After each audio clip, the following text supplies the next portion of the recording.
So for those cross-shopping between the 15-inch MacBook Air and the M4 MacBook Pro, let's compare these and delve into which one you should buy. So beginning with the design, you really can't go wrong with both. In fact, on first glance, you might think they look the same, and yes, they do share very similar design language with the larger function row and the notch, which by the way, has never really bothered me. And really, there are only three things that set these MacBooks apart: the thickness of the chassis, the color choices, and also ports. So the MacBook Pro does have a fan inside and beefier thermals in general, and so as a result, it is a lot thicker compared to the MacBook Air.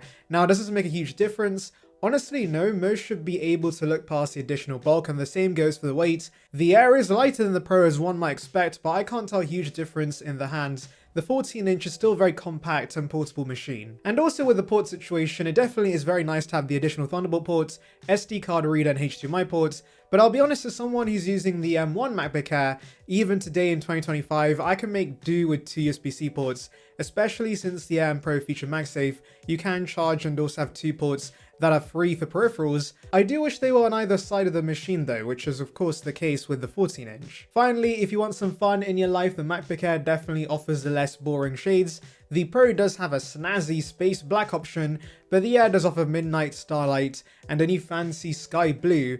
I'll be honest though, I always go for silver when it comes to Macs because that's the classic option. And if you agree with me, or even if you don't, make sure to subscribe. It would bring you the latest about Apple right to your subscription box. It's free, so please consider it. It would be appreciated. Join the saranbyte gang now. Moving on to the display, there is a stark difference between these models. The 14-inch has one of, if not the best display on a laptop right now. It blows my mind that Apple's given the base 14-inch the exact same panel as its higher end counterparts, but I appreciate the mini LED, I appreciate the higher brightness the M4 model now offers. I really don't care about 120Hz, but it's nice to have, and I think this will be a big reason many consumers go for this machine over the MacBook Air. Especially if you do watch a lot of movies and TV shows on your Mac, this display is perfect. However, that does not mean the MacBook Air's display is unusable. Yes, it lacks mini LED and also 120Hz, which is going to bother the techies, but I actually don't mind the lack of these features. Apple's LCDs are very solid, it offers P3 support and True Tone like the Pro,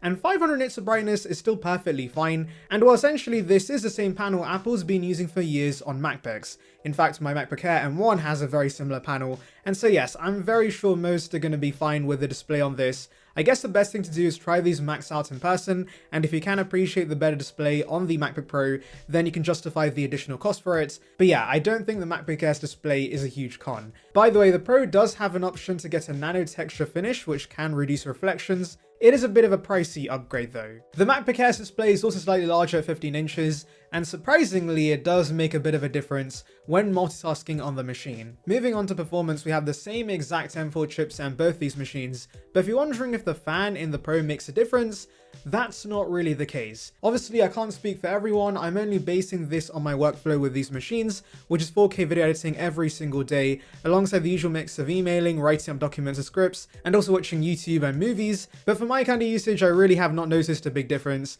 I don't even hear the fan very often in the 14-inch, mainly because Apple's silicon is so efficient, and so don't be pissed off by the fact the M4 Air is fanless, because these machines are still very powerful. I've been using M1 Air for the last 4 years, that's also fanless, and I've had zero issues. So do not buy the Pro thinking performance is going to be substantially better because of the better thermals, because that's not really the case. And remember, both will now come with 16 gigs of RAM as standards, which helps future-proof these machines, though do note only the Pro comes with 512 gigs of storage as standards, the Air still comes with a base of 256 gigs, but if you're willing to pay for Apple's pricey RAM and storage upgrades, you can max out both with 32 gigs of RAM and 2 terabytes of storage. Moving to the webcam, we have a new 12 megapixel center stage camera on both the M4 MacBook Air and Pro, and they're both very solid in this aspect. However, speakers are vastly different between these Macs. The MacBook Pro has 6 front-firing speakers, and that makes a big difference. I was honestly blown away by how good the audio was from such a compact machine.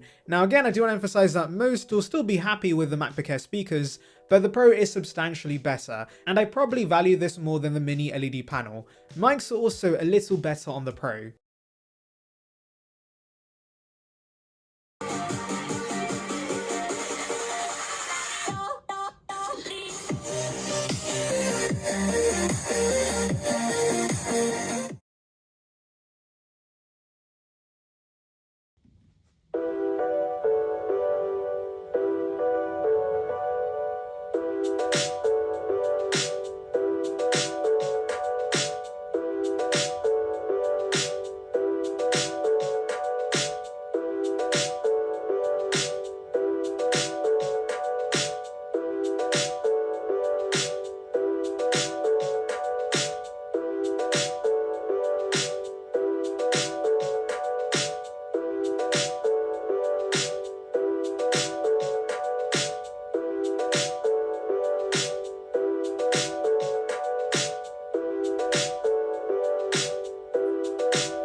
And here's a webcam and mic test for you guys on this MacBook. Let me know how this sounds. And here's a webcam test for you guys. I should sound pretty good.